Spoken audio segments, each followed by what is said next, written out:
Yeah, so while you were talking, I kept thinking about, yeah, there's this real community here, and they're actually really doing something. Then that got me thinking that, building a community is actually really difficult in a sense, no? Yeah. Can you talk about community building a little bit? Oh, sure.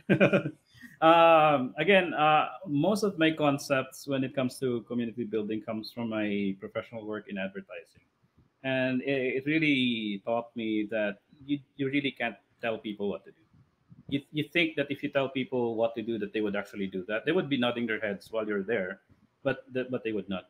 So the way to build participation in people is actually to provide value first for them, not for you. Because if you show up someplace and you say that you have to follow me because I'm an expert, people are going to go like, yeah, right. We don't really care about. We don't need you. We're too busy with our own lives to listen to you. If you're giving us free pancit and bread, we'll eat that. We'll nod our heads to whatever it is that you're saying. That when you leave, that's it. So that's really not an effective way of doing it.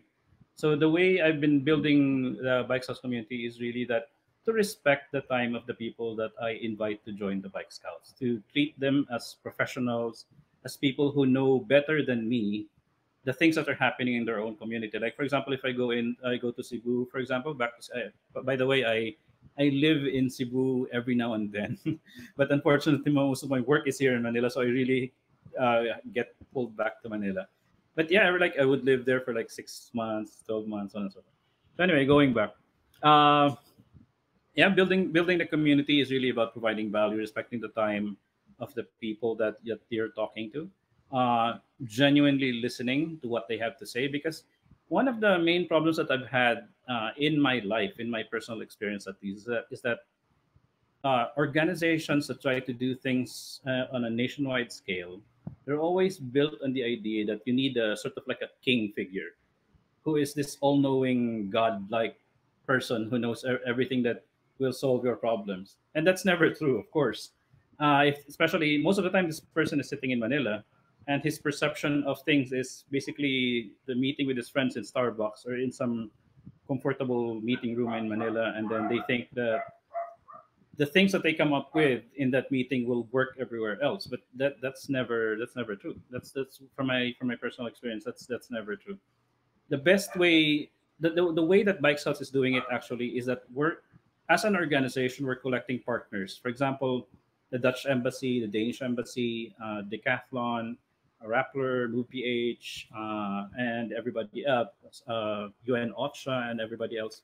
um, we collect this sort of like network of support, and instead of telling our teams to do what we think they should be doing, we ask them what is it that you think is important for you in your own community, and then if you want to do that, how can we help? And then for example, like what we're doing now in Borongan, we're bringing in our partners from the Dutch embassy, from the Danish embassy, to provide them with technical know-how, best practices for bicycle mobility.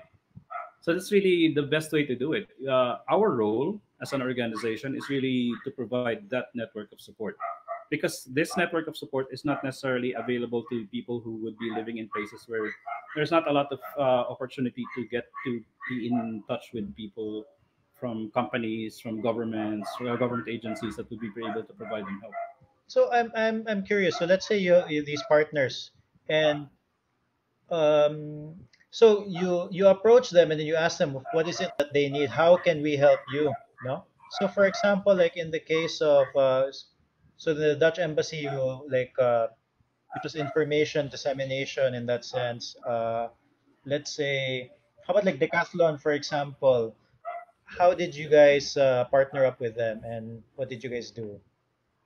Our The partnerships that Bike Scouts has is actually a reflection of the way we do things as well. Most of the partnerships that we have now, most of the support that we get, it's not because we asked for it. It's because we did stuff first, and then they saw the things that we did, and they said, "We like what you're doing, and so we want to help." And so that's where the partnership begins. So it's a better starting point, I think. So the important thing is you do something of note, and then they come to you. Yeah, exactly. Everything that we do is like that, actually.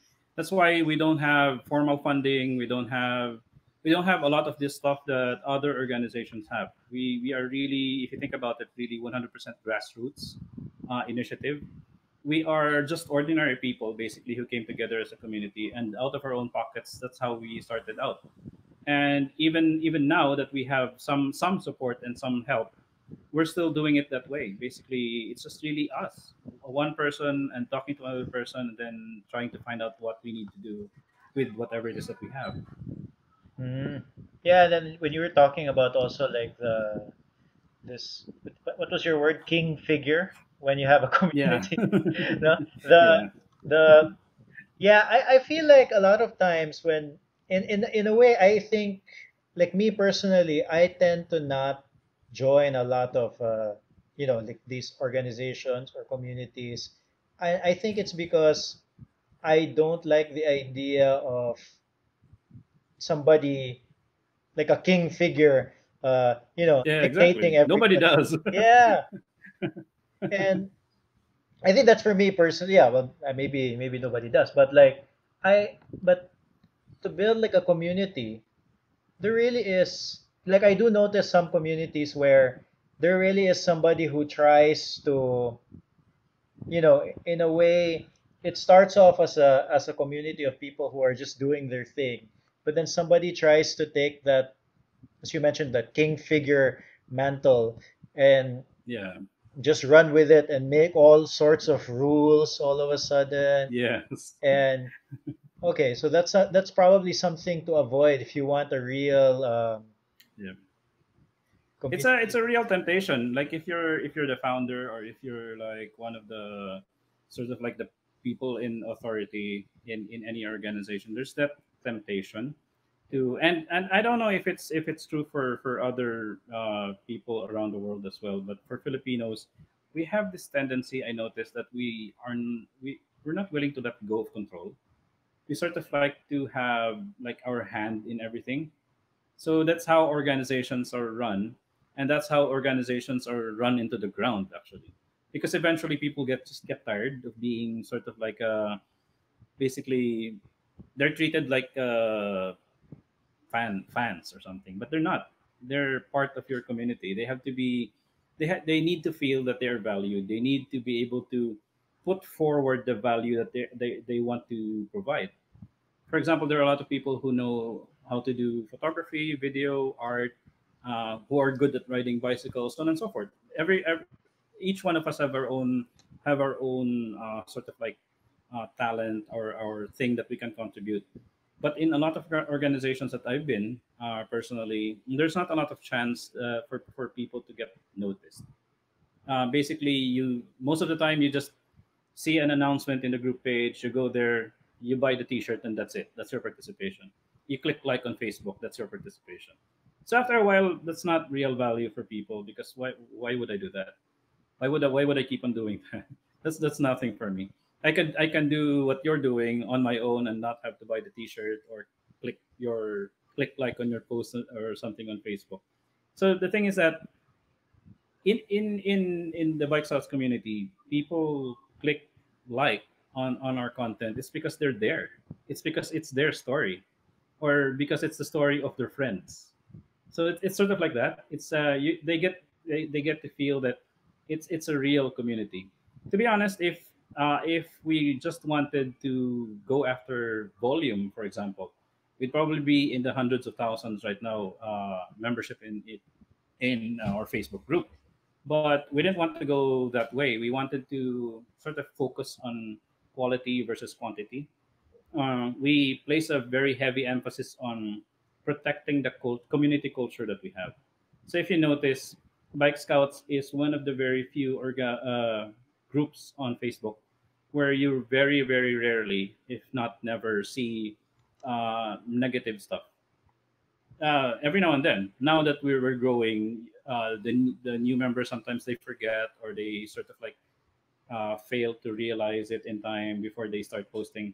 But slowly they get the point, and they sort of like embrace the community culture that Bike Scouts has. That everybody is just, if you're there, you're supposed to just, if somebody is wrong, the natural reaction should be to teach rather than to criticize, something like that.